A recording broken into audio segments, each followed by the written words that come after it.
Welcome to Idle Red Hands Weekly. I'm Jeremy. I'm Chris. And what is Idle Red Hands Weekly? It is the conspicuous expression of moral values. Academically, it relates to signaling theory and describes a subset of social behaviors that could be used to signal virtue, especially piety, among the religious. In recent years, the term has been more commonly used within groups to criticize those who seem to value the expression of virtue over action. So we're talking about virtue signaling. Right. Ironically or unironically? Because there's a big difference. It's a criticism that I have of something that we're going to discuss. So oh, really? Okay. Yeah, maybe I think I know what it is, and I probably already disagree with you. Yes. It's good. We have a little friction in this episode. What have you been up to this week? Not a whole lot. Let's see. I think I'm going to be playing in a trophy game on Sunday, which is something I've been wanting to do for a while. If you've been following me on Twitter, I talk about it a lot. I also wasted my brain cells by watching Prometheus, or 2/3 of it, to write up some other personal agendas for Alien RPG. No. They're all act like a dumbass. And I am releasing some stuff on my Patreon, versions of a cloaker, a piercer, and what's the other one? A dusk mantle. Oh. So all kind of cheesy. I've filed the serial numbers off and done something else, but that comes out on Friday in addition to the Spider Elf release that comes out at the end of the month. Mm-hmm. Nice. How about you? So I ran the Mines of Phandelver last night. They had the first session for the 5e. Ooh, first session, which implies there's going to be more. I think so. Okay, cool. Yeah, it depends on the time. We didn't go very late, but they seemed to be into it when we came to a good stopping point. So I was like, okay, let's not push it. So I want them to get back to the table. They've finished college, right? Yes. Okay, because you hear stories about people playing in university where it's like, you're young, you should be like going like all night as opposed to like us, where it's just like, okay, 9 o'clock, we're done. All right. We got to go. Yeah. So how'd it go? It's a great adventure. It's really? It's really well structured. Yeah, I really like how the book is ordered, and they do a lot. There's great adventure hooks that you can kind of decide to go with or not. They give you a lot of flexibility. So for a first-time DM, that's what you should be doing. That's what you should be running. All right, okay. It's not going to break any ground as far as what happens in the story. Okay. And it's a bit of a mystery. Like, it's a mystery that unravels. So once you've played it, you're probably not going to want to play it again because you're going to know. Because it has a set ending? No, because like you'll know too much about, we shouldn't do this. We should go here first. Okay. So you'll be kind of guiding the group with, you'll be metagaming a little too much. Right. So it would be, if you did play it a second time or again as a player, it would be hard not to do that. Could you do it if you took like a non-leadership role? Sure. If you kind of, just let people go along and just like played your character and stayed in the game. Yeah. And especially if your character's kind of motivations or connections were just to protect somebody But it was good. And they had a lot of fun doing characters. So we did characters previously. That's right. And they really had fun kind of subverting the ideas of what these characters should be because they knew the tropes. They knew the fantasy tropes from PC RPGs and things. So they played a cleric and a rogue. Okay. And so I had to supplement that because it's basically the adventure is for 4 to 5 players. Oh, really? Okay. So I needed to supplement it with NPCs, which then we can turn into sidekicks. And we haven't quite decided whether or not to do that, depending on how far we're going to go. I just wanted to give them a taste of the game. And of course, like every beginning adventure of every game, it's a goblin ambush. Right. Okay. Yeah. So you're escorting. It's an escort mission in the goblin ambush. So you'll expect that right away from Pathfinder to. Curious, did they expect that? I don't think so. No, I made it very tense. Like when the road was blocked, and just like because the cleric has really high perception. Right. And I was trying to ramp up the tension a little bit of what's going to happen. And then they're like, yeah. So it worked okay. Yeah. I don't think they knew that was kind of a cliche in beginning adventures for RPGs because it doesn't really happen in PC games as much. Right. That's not quite a trope, but definitely on the tabletop. I was curious because as us being established players, we kind of maybe tend to think things are or are not tropes or see the tropes. So I was kind of curious, this thing that quote unquote always happens in beginning level, adventures. Did beginning players expect it? It seems like they didn't. So who cares? Right. Yeah. And I think it worked well. And so both that adventure and then the rule book from the Essentials, I have to give props to Wizards of the Coast because that is a very well put together book as opposed to like flipping and chunking through the player's handbook. It's a slim volume and everything is really concise. They like just boil it down and everything that you're basically going to need for that first, maybe for the first 3 levels is all there and very accessible. It's from character creation to spell list to equipment list. It's not 100 pages in, 100 pages in. It's very usable and very nice. It's as close to like a multi-page like reference sheet as you would want for early levels of 5e. So is it laid out in a kind of like the way some scenario board games are, where the mechanics you kind of need as the adventure progress is the way they're laid out? Like you're going along the trail in front of the goblin ambush essentially.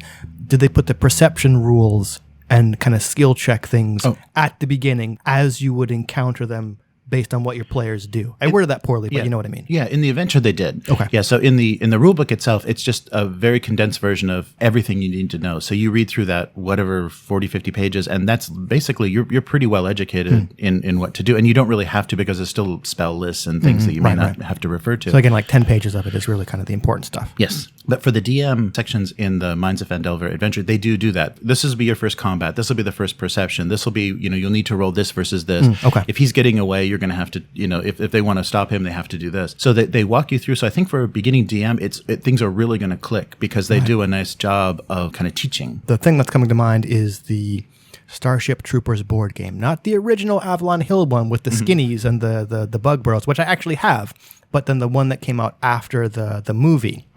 And that was still a good one. It was laid out like, okay, here's mission 1, and here's, it broke it down really simply. As you played through things, as you needed the mechanics, it put them where in the text where it kind of thought they would happen. And that was really helpful. They definitely do that in that adventure and make it really easy. You don't have to do a lot of preparation, especially for the first session for that. You just have to kind of read. And the other thing that I really like is they gave a summary of the entire adventure at the beginning. This is going to happen, this is going to happen, this is going to happen, and just kind of summarized the progression of events and named the characters, like the kind of featured characters or bosses or enemies that are going to be involved. And that was really nice, because you saw the whole shape of the adventure. And then when you started, you're like, okay, now we're at this point, and then at that point. It's just really well done and really well put together. And I'm curious if we do further sessions, how it does play out, because it seems to be structured really well. And already they're kind of like, oh, what do we do this or do this? And there's there's some interesting tension and some fun. And I was able to, like, with the NPCs, kind of like nudge them direction, just kind of suggest what to do, because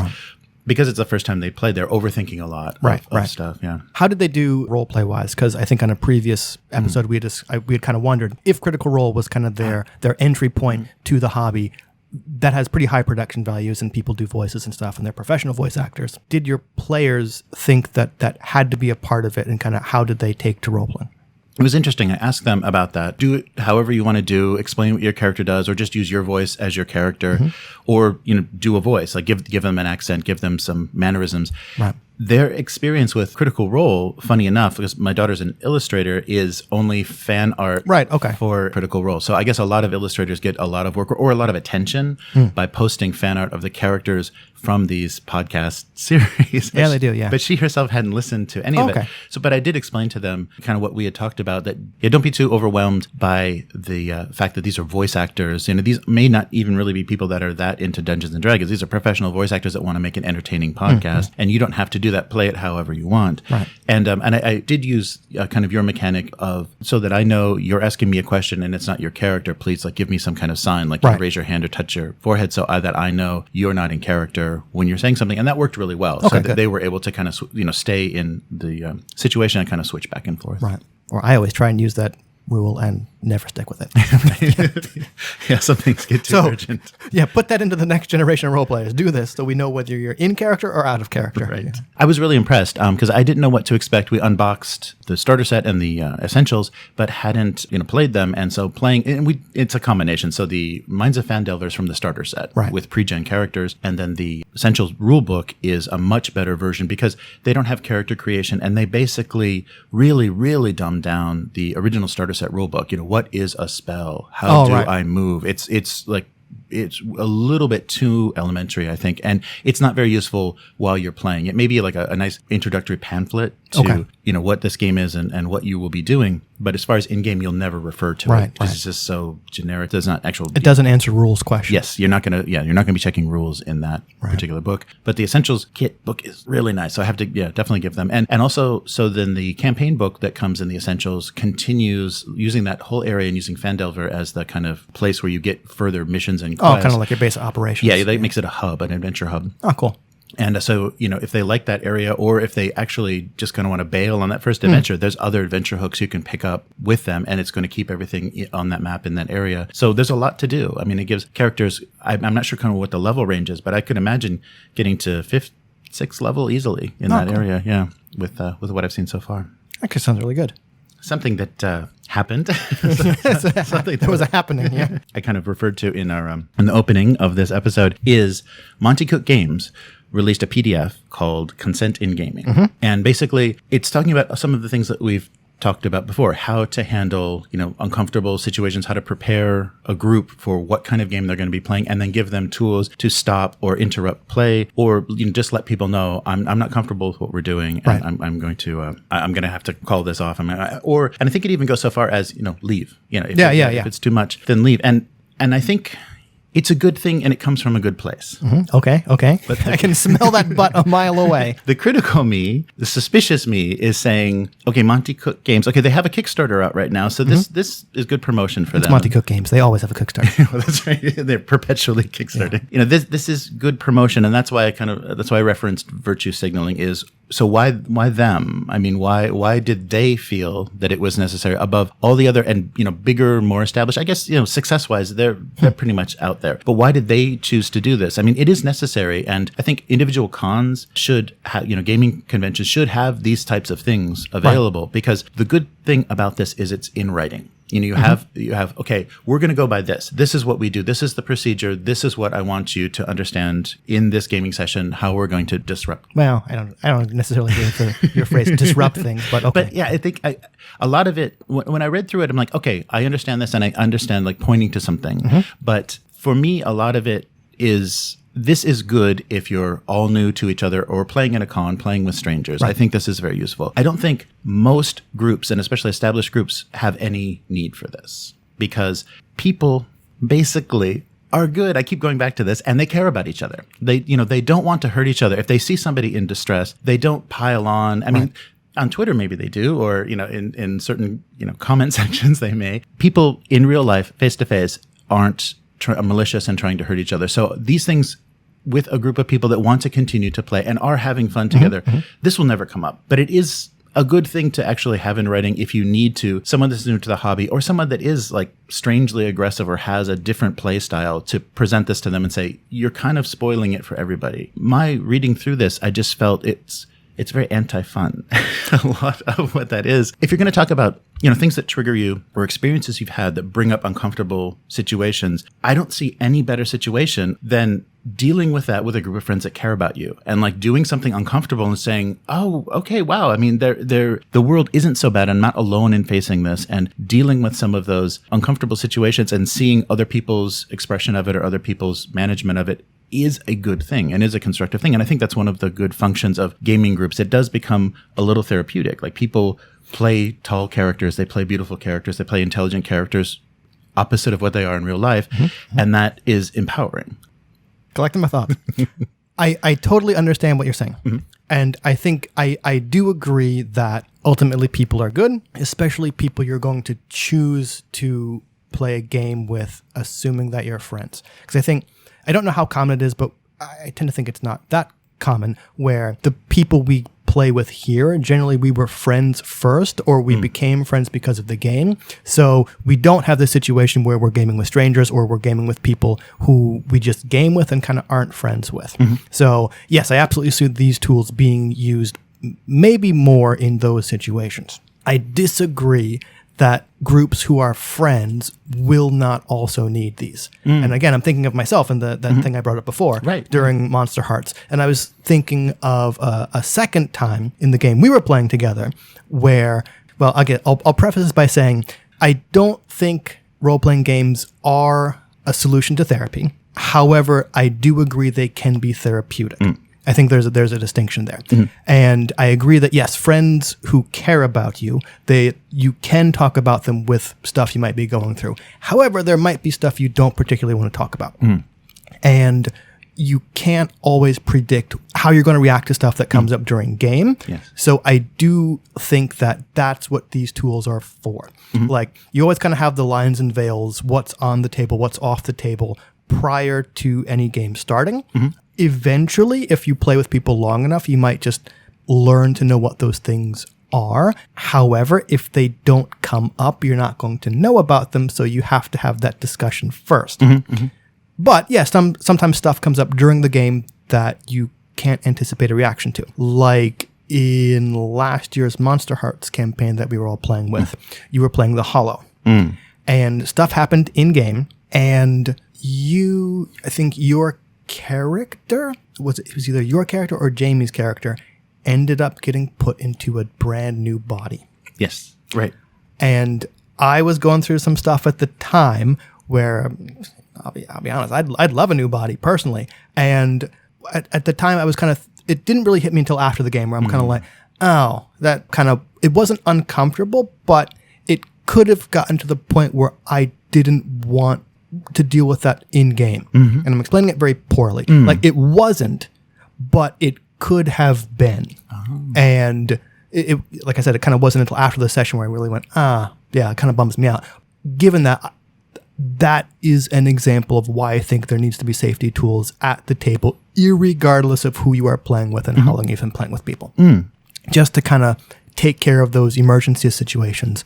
And one of the things that was in the Monty Cooke Consent in Gaming thing that I thought was really good is there was a section on what to do after you've had a slip up or after you've kind of not broken consent, but it's like you've made a mistake because it's going to happen. Here's how you kind of, or here are ways you can resolve that situation. And here you can do it. So it wasn't just why you should do it and tools. It was why you should do it, tools, and kind of what to do if things have kind of gone wrong. Yeah, that was the reestablishing consent. Yeah, reestablishing consent and all that stuff. So the answer to, I guess, your early question of why, okay, sure, maybe it's because they have a Kickstarter and this is publicity. And I mean, I saw this on Twitter before we were talking about it, and I curate my feed pretty well, so I didn't see anyone being dickheads about it. But the people who wrote this were obviously getting expected, unfortunately, shit for it, and saying stuff like, okay, all the comments we're getting about why you don't need this, or I think that they were saying stuff like, people getting angry about a book we are not forcing you to read and you don't have to read is exactly why a book like this is necessary. Sure, it may have been publicity. Why Monty Cooke Games did this, I don't know. I think they do deserve some kudos for actually being a relatively big name company to do it. And that is me saying it, who actually wants a refund of Numenera and would probably never touch another Cypher system or Monty Cooke Games with a 10-foot pole. So props to them for doing it. Sure, maybe it's, not commercialization, it's publicity, but it's still something that needed to be made. That's funny. I was actually talking with someone on Twitter who was, before this came up, and they asked kind of for safety tool examples because they were going to be running a game with strangers and I wanted to make sure everything was okay. And I, of course, suggested the X card. We were discussing one of the downsides of the X card is actually having to physically tap it or raise it or point to it or draw attention to the fact that you are doing this, which in and of itself can be kind of uncomfortable. So as much as I like the X card, and there are other safety tools out there that are kind of variations or not on the X card, it's not without problems or not without issues. And honestly, I don't think any tool is not going to have pros and cons. Yeah, a funny thing that I saw in the comments where this PDF was posted is people were actually very positive and very enthusiastic. I'm glad to see something like this. Thank you for posting that here. And someone had a very funny comment, and they're like, does it contain rules for punishing players for breaking these rules? And I was like, wait. If you're playing with a group where you can't wait to punish your players for disrespecting the Maybe table. don't be the GM. Yeah, that sounds like an uncomfortable gaming group. I thought that was a pretty funny comment. But you yourself do play often. You run the monthly RPG sessions for the Jig, for Kansai Jig. So you are dealing with people that are new groups, new combinations of players. So do you think something like this is useful? I mean, depending on the game you're playing and depending on people's familiarity with tabletop, do you think that this would work well in that situation to basically, and I think things like the checklist at the end to kind of present. So take a look at this, and if there's anything, editing it for what's going to possibly come up in your session, if there's anything here that would not be okay with you. Sure, like I wouldn't I think it's only like 14 pages, but I wouldn't hand that PDF to new people and say, hey, read this before we play the game. Like I would take stuff that's in it and use it for some kind of 5-10 minute spiel at the beginning, or enact these tools, or go like, okay, here's how I run these games, yada yada, go through a little bit and use the tools and ideas from it. But I think it is pretty decent product, and I do think that this kind of stuff should be normalized. So I'm happy to see them putting it out.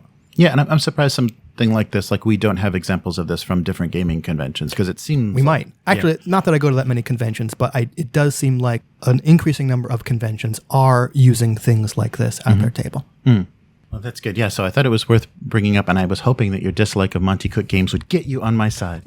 I said it, but I retweeted that thing, and I almost thought about doing, that spiel about, I kind of want a refund, I will never root on the games, and I thought that was a bit too much. I'm trying to be more positive on Twitter. So good. I'll be snarky as hell here, but I still think it's great that they put it out. Happy to see it. And it's free too, so. And I think I brought this up before, but I think companies do need to be careful, going back to virtue signaling. It can't be a competition because, the tabletop market is very crowded, and to get noticed and to get new customers and to get attention, that should not be a method. It should not be, hey, look how good we are. Look at the good that we're doing. Because I feel that approach, especially business-wise, if people don't understand your underlying kind of capitalist intentions, they're going to misinterpret it. And basically what's going to happen is, if you've ever played any of the Battle Royale games where you've got this closing circle, it's like the good company is going to, get the chicken dinner at the end. There's only going to be one good company, and all the others are going to fall outside that circle. And so, who's going to win that? That's an unwinnable thing. And I think a very unworthy company is going to be the winner of that. Sure. Unless and until D&D puts something out like this, I don't think that's a problem for them. Right. No, that's true. That's true. they're kind of too big to fail. Yes. So, Chris, what is wrong with me? Do you want me to answer that question on air? So last week I was talking about Bitterlands, and there is no such thing as Bitterlands. Okay.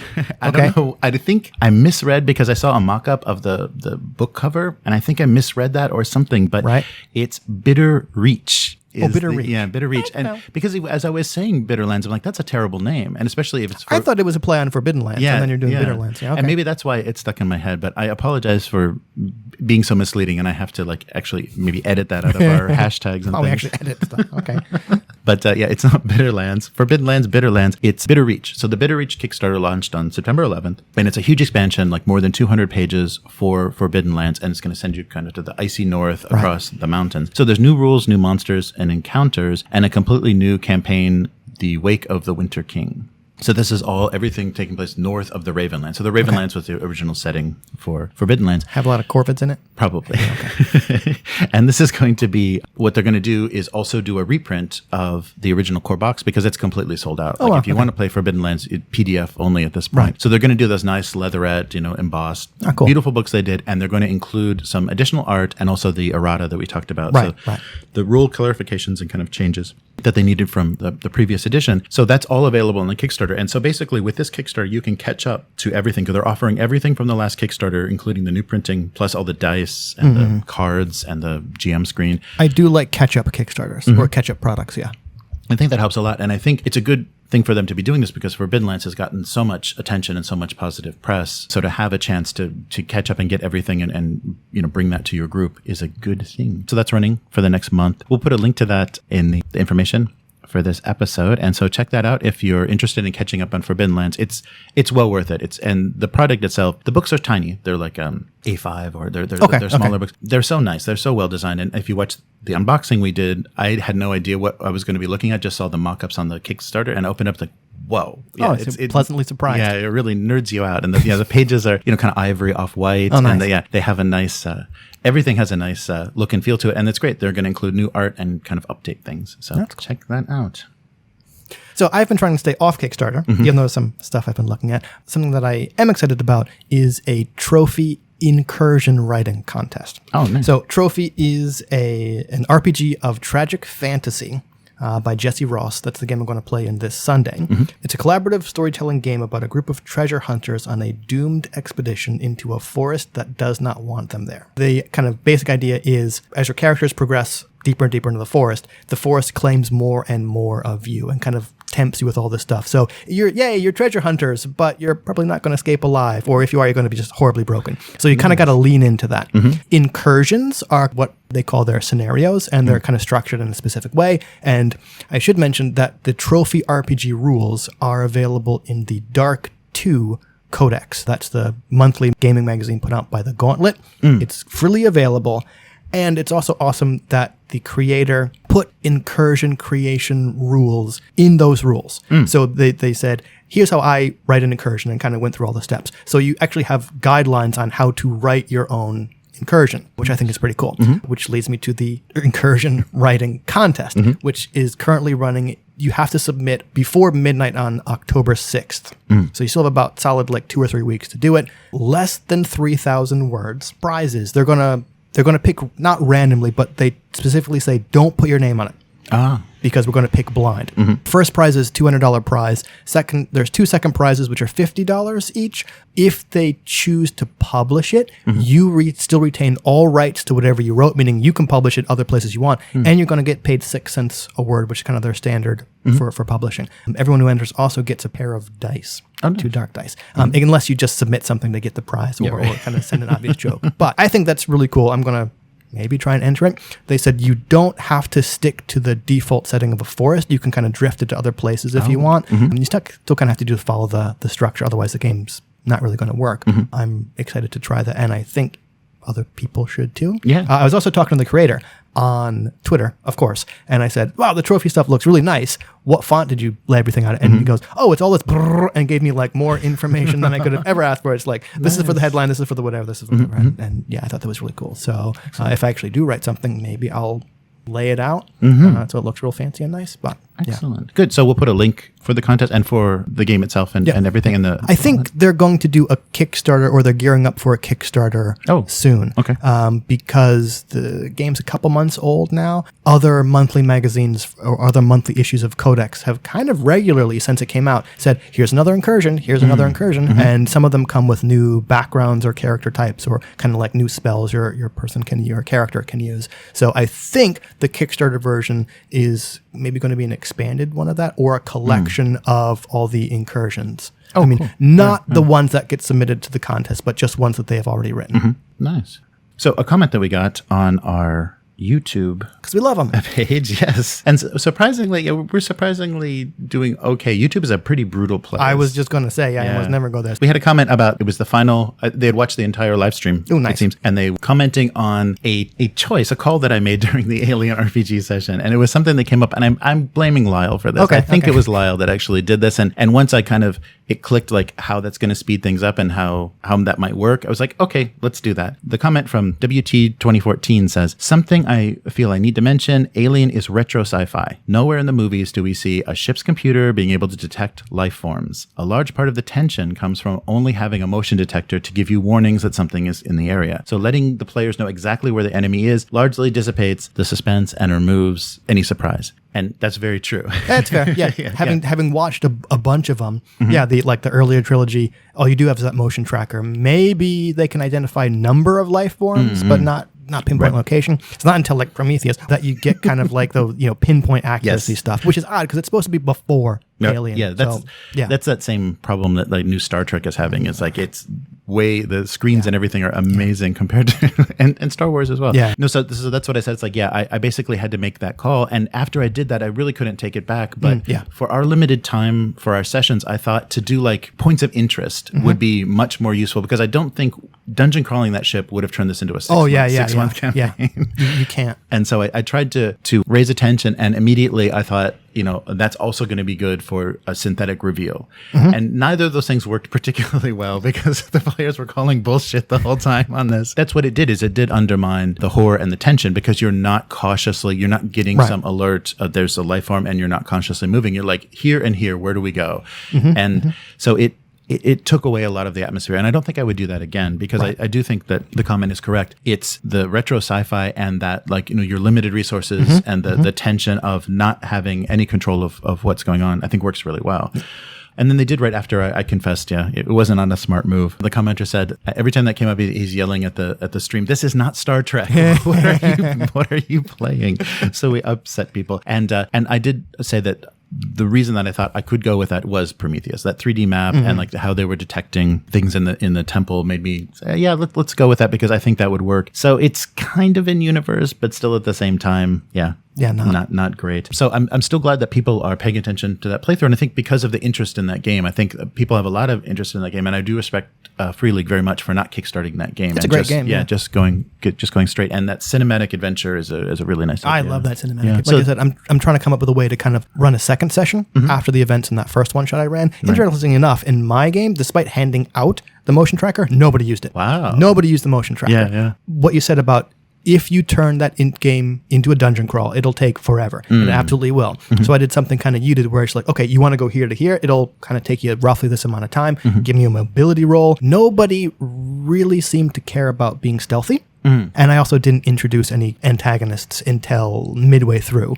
And then they were kind of set in where they were staying. And it wasn't until the end that something real horrible popped out. Yeah, I agree. And in the game, they kind of suggest have 2 maps, almost kind of like Space Hulky. One that the players see that they move around on, and one that you see to track your hidden kind of whatever is moving around stuff. And I didn't do that, but I could see doing it. Right. Because you don't want to say, it's here, here, here, and here, which does kind of. I mean, you could give general area. There's something around Medbay. Yeah. Right. Oh, great. Also, since it's horror, and we talked about this before, pushing to have them a reason to go back it would also be something good. Oh, great. We know it's in Medbay. Great. Well, then the thing you're going to need to get beyond Medbay. Good luck. Yeah. Right. That did come up a little bit, like not wanting to go past, like, to get there, we got to go past that. We know that's no good. Yeah, that happened in my game. Like something popped out of the ceiling in one of the science labs, and after the player ran from it, they're like, not going back there. Something in science lab? Screw it. We don't need it. Not going. That would be great if you get new agendas made. It would be fun to go back and do another session. I'll just make them all based on Prometheus. You are a horrible dumbass. And I'll just go, yeah. Where can people find you? I've mentioned it before. You can find me on Twitter. My Patreon is at Fantastic Fate Resources. That's also my blog. The stuff goes up on both of those. I'm also a little bit on Facebook, but yeah, Twitter, Hivemind, HYVEMYND. And I do a weekly live stream of my cartoon at abusecartoons.com and on Twitch, twitch.tv/abusecartoons. If you'd like to follow the cartoon, at abusecartoons on Twitter. And that's every Sunday night, North American time, kind of Monday afternoon, morning in the East. In the East, yeah. Well, you didn't say the Orient. If you'd like to follow Idle Red Hands on Twitter at Idle Red Hands, the website, of course, idleredhands.com. That'll give you links to the YouTube podcast and any downloadables. And also, if you'd like to support the podcast and get involved, please visit patreon.com/idleredhands. And that's it for this week. We'll see you next week. Bye. Bye.